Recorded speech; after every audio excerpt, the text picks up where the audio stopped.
Over the past few years, the trend in NASCAR racing has been toward young drivers who reflect more the image of today's youth than of the sport's rebel roots.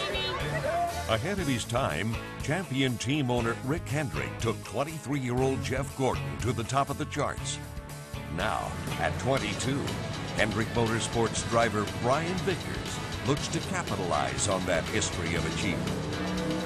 First time you meet these guys and really get to be around and hang out with them and work with them as co-workers and friends, it's different. When you're out there on the racetrack, the first, probably 3 or 4 or 5 months in a Cup car, I mean, you look over and there's the 24 car, and there's the Jimmie Johnson and Terry Labonte and the Labontys and General Bobby and people that's won all these championships, Dale Jarrett, that you've respected and looked up to for so many years, and you look at them, wow, and there they are, an inch away from doing 200, and you're racing them. So it's a really neat experience, and it kind of, it really does put you in awe there for a little bit, and then it's like you're just one of the family, and you're just part of it. You don't really think about it that way. Racing against the top names in NASCAR provides an excellent learning environment.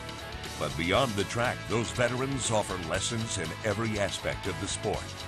One person that's helped me tremendously was Jeff Gordon, and him and I have become good friends, and he was a great teammate of mine, and Jimmie Johnson as well, Terry. But Jeff has really helped me, in a lot of ways, and taken me under his wing and taught me a lot about not necessarily, how to turn the car, how to race the car. I think once you get to this level, for the most part, you can drive the cars, dealing with everything else and being able to stay focused to those distractions. For both the established names and these young, high-profile drivers, distractions are everywhere.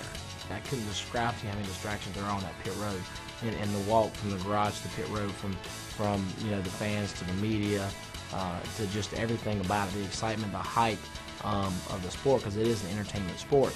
So you can't get caught up in that. You've got to stay focused. This is your job. This is what you love to do, and you've got to stay focused to win. So it's about keeping your mind clear, and not getting all wound up about it. When you get in that car, you're more there, and then when they throw the green flag, you're just totally into it. But with races that can last for 2, 3 hours or more, the challenge isn't just in driving, but in staying focused in an environment where the slightest lapse can be devastating. Usually when you're in the middle of a pack, 3 wide, 200, those aren't usually the times your mind slip. When you kind of drift away, because there's so many things that grab your attention. But when you're in that 600-mile race at Charlotte Motor Speedway, Lowe's Motor Speedway, and you're a mile 400, and you're out there by yourself, single file, just running, just the same lap every lap.